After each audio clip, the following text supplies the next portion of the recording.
Today, I am back for another little poetry session, and my phone is back too, and it is charged. And it's 5:22 p.m. I just got off of work and decided why not just film a little video. So here I am. How is everybody doing? It's nice to see you again. Okay, so this one I wrote a while ago, like about 16, and it's an essay. It's not a poem, but an essay, and I thought, why not just read this? It's really lengthy, and if you see that stain on the back, I dropped ink on my carpet some time ago, and the rest is history. I literally should have just left the little black spot, but instead, my ridiculous self, I'm trying to refrain from using even more harsh words, because, the words that you use on yourself, your body starts to believe them. I scrubbed it, as you can see. It's a lot bigger. I'm not going to show you the rest because it's just embarrassing. But it's a decent size. More importantly, this draft. I also need chapstick. My lips are chapped. Okay, so there's no title, and this is the draft. If you give everyone an image of something and ask them to interpret the meaning of this image in their own mind, you'll get an answer each of.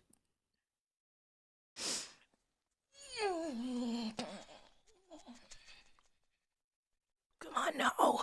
If you give everyone an image of something and ask them to interpret the meaning of this image in their own mind, you'll get a different answer each time. Some of these answers may be similar, but they will never be the same. I think it's fascinating that no matter how many people we have in this world, each individual has their own thought process. And I love it. I think the human brain is colorful. There will always be something out there to know. There are things that exist somewhere in time that our minds haven't even thought of yet. Our greatest creations have become our greatest creators. Greatest creations have become our greatest creators. I wonder what I meant by that.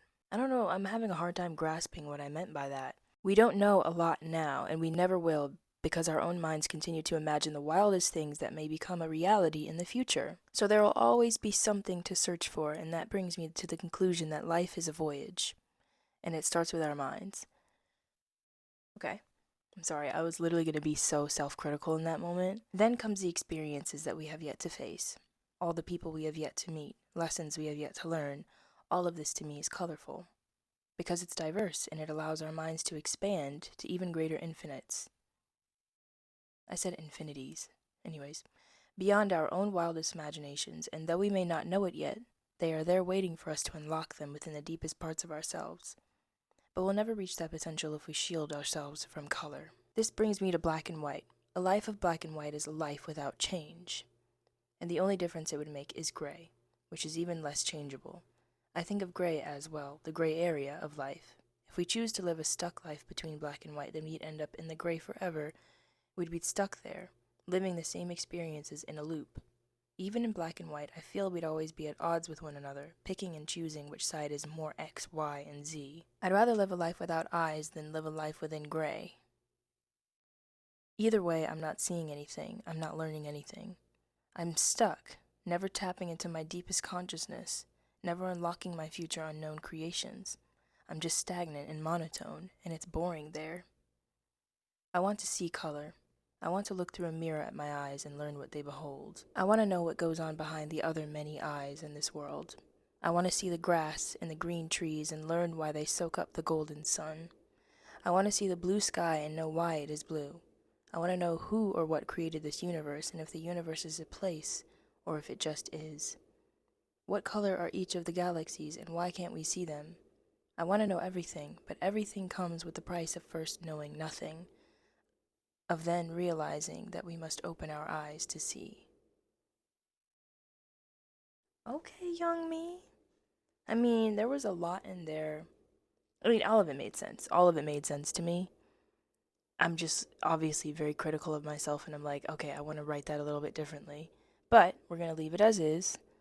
I don't know the date, but we're going to leave it as is, because this is by the hand of young me, 16-year-old me, and I don't want to change how she saw things, even if I see things differently now. She was my little child, you know? I really like that.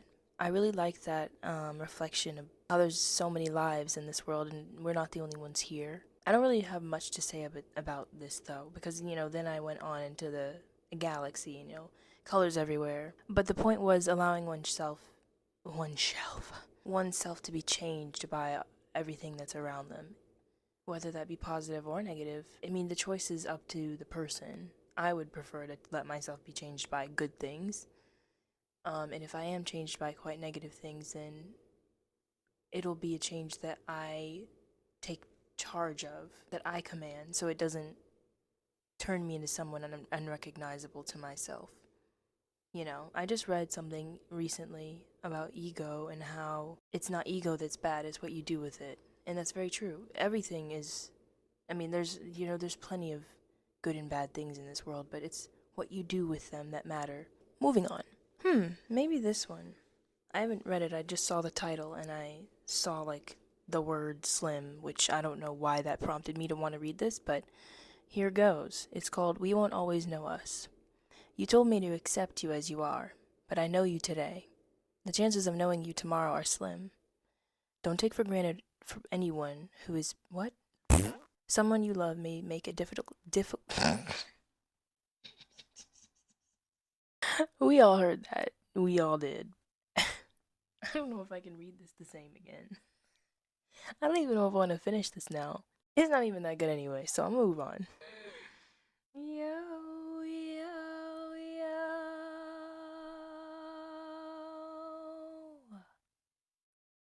Hey. All of these are just trash drafts. No offense, little me. But I'm trying to find something that's worth reading. Okay, there's this one called Life is War. They worried about me because I had arrows in my back. I turned around to show them the arrows in my chest and urged them not to worry. I told them I am balanced, that my battles keep me on my 2 feet. Every which way I turn, I am met with opposition. This is normal, I say. This is what life has decided for me, but do not worry. The world has a funny way of reminding us of our strengths. It can be confusing at times and painful in others, but I am always the victor. This pain has accompanied me on many occasions. The world watched as I almost accepted the pain as it was. I was not proud of that. But then I discovered her plan and decided to surprise her in return. These arrows protrude from my heart, my lungs, my breasts, my spine, my legs, my hands, my head, and so everywhere I felt the most pain.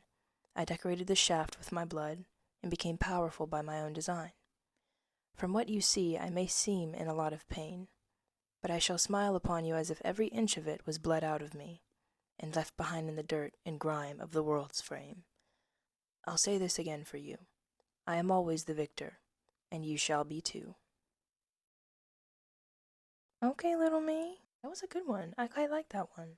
I really saw the image of the arrows in, I guess, my back and my front. And I feel like I wrote this at a time where life wasn't doing too well. But here I am. Life is a lot better, thank goodness. And we can, it depends. I don't want to say we can all get through this, because some of us can't and some of us haven't. And that's unfortunate and it's incredibly sad. And to those of you who have lost anybody in your life to either the crime of someone else or just, then my heart goes out to you, because that's never easy to deal with, and not an easy decision to make for the person involved, except for the person who caused someone else harm. It seems quite easy for them to have done that. That's what I want to say about that. It's the line where I say, they worried about me because I had arrows in my back. I turned around to show them the arrows in my chest and urged them not to worry. I am balanced. I mean, it's very plainly said and very simple.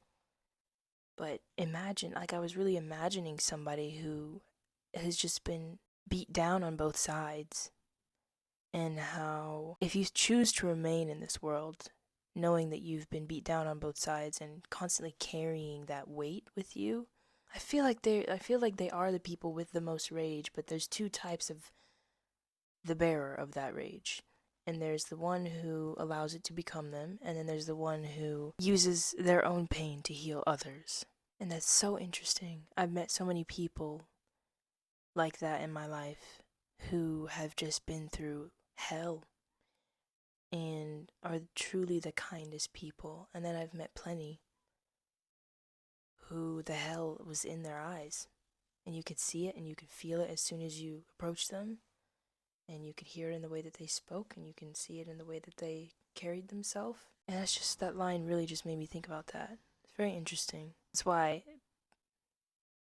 it's so important, and I know it is also very hard, but if you're somebody who has been subjected to a lot of pain and you're still mentally here, because there's pain that can mentally break you, and it'll be nearly impossible for someone like that to come back to their senses, because they're just, all that pain, it's changed them for good.